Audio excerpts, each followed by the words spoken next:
আরেক প্রশ্ন এসেছে যে মুয়াত্তা ইমাম মালিকের সব হাদিস কি সহিহ? জবাব, না। ইমাম মালিক রাহিমাহুল্লাহ তিনি নিজেও এই ঘোষণা দেন নাই যে মুয়াত্তা ইমামের মধ্যে সব তিনি শুধু সহিহ হাদিসেই সংকলন করেছেন, এটি তিনিও ঘোষণা দেন নাই। এবং মুহাদ্দিসগণ এই ক্ষেত্রে সবাই একমত যে মুয়াত্তা ইমাম মালিক সহিহুল বুখারী যেমন সহিহ হাদিসের কিতাব, এই ধরনের এটি সহিহ হাদিসের নয়।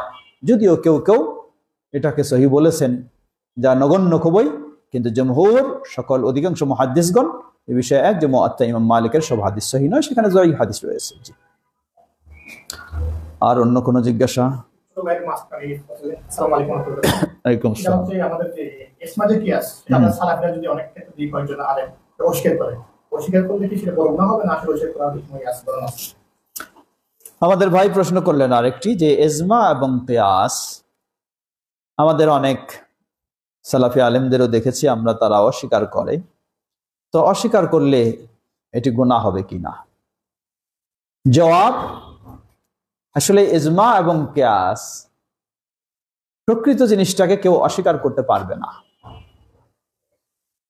যারা বলে ইজমা কিয়াস মানি না, এটার একটা কারণ আছে। কারণ হলো এই, ইজমা কিয়াসের এতই ব্যাপকতা ঘটানো হয়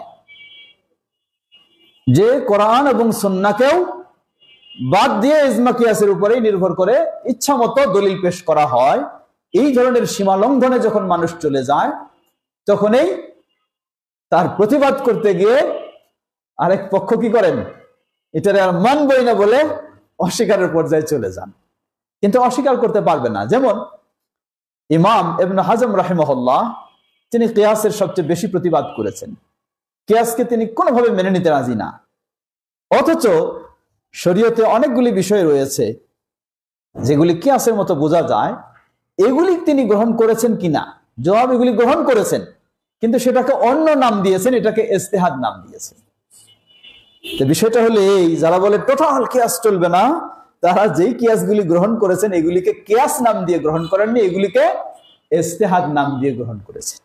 যেমন আমরা একটু আগে বললাম যে নেশা দ্রব্য মদের সাথে বর্তমান পানীয় বা এই নেশা দ্রব্যগুলিকে যে আমরা বললাম এটা একটা কিয়াসের উদাহরণ দিলাম, তারা বলে যে না, এটা কিয়াস কেন বলবো, আমরা ওইটার আলোকে ইজতিহাদ করে বাইর করছি এগুলো কি হারাম।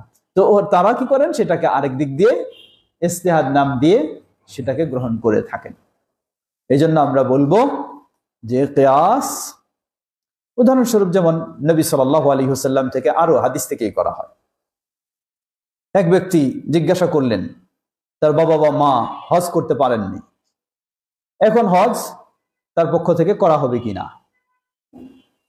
নবী সাল্লাল্লাহু আলাইহি ওয়াসাল্লামকে প্রশ্ন করলেন, নবী সাল্লাল্লাহু আলাইহি ওয়াসাল্লাম জবাব দিলেন, এটা তো হলো ঋণ, তোমার যদি কোনো ঋণ থাকতো তাহলে কি তুমি পরিশোধ করতে না?